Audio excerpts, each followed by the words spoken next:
¿Es cierto que hay países de la región que se van a volver Venezuela? Esta es una de las preguntas que más recibo en los comentarios y en los vivos, así que la voy a responder. Venezuela, como muchos deben saber, está atravesando una crisis muy profunda.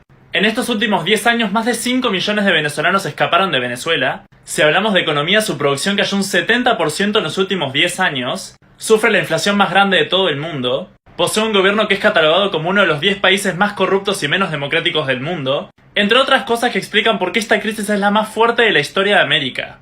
Y desde que la crisis empezó hay muchos analistas, economistas y otras tantas personas que indican que otros países podrían volverse Venezuela en el futuro.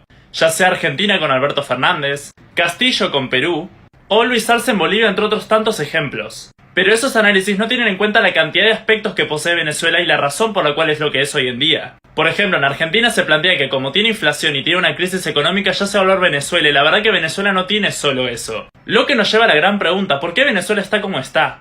Bueno, la razón es porque en este país se juntaron un montón de factores a la vez. Como muchos deben saber, Hugo Chávez asume en Venezuela en el año 1999. Y con excepción de unos pequeños años al comienzo de su gobierno, este presidente y su sucesor Maduro gobernaron desde entonces. Y Chávez desde su comienzo tuvo dos cosas que lo diferencian de muchos otros gobiernos. Por un lado, su carisma y su liderazgo. La admiración a esta figura política fue la más fuerte en el siglo XXI, superando incluso a Néstor Kirchner o a Lula da Silva. Y esto claramente no se da, por ejemplo, con Alberto Fernández o con Luis Arce. Y fue este gran poder el que le permitió hacer tantas cosas como modificar la Constitución, cambiar la bandera, o que el poder legislativo y judicial estuvieran en la mano de Chávez. Y la segunda característica que poseen tanto Maduro como Chávez es el apoyo indiscutido de las Fuerzas Armadas. Algo muy inusual en otros países como Perú, Argentina o Bolivia, en donde las Fuerzas Armadas son más de la derecha que de la izquierda. Fue esta, por ejemplo, la razón por la cual Evo Morales no pudo seguir gobernando en Bolivia. Ya podemos ver que en términos políticos y militares la situación en Venezuela es completamente distinta al del resto de los países. Aún así podemos seguir con la crisis económica.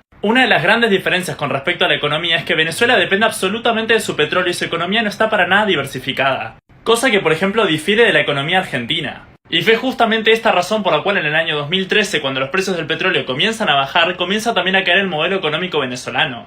Y también podemos observar los descalabros económicos masivos de la economía venezolana. Por ejemplo, su déficit fiscal, que desde el año 2011 no para de ser mayor al 10%.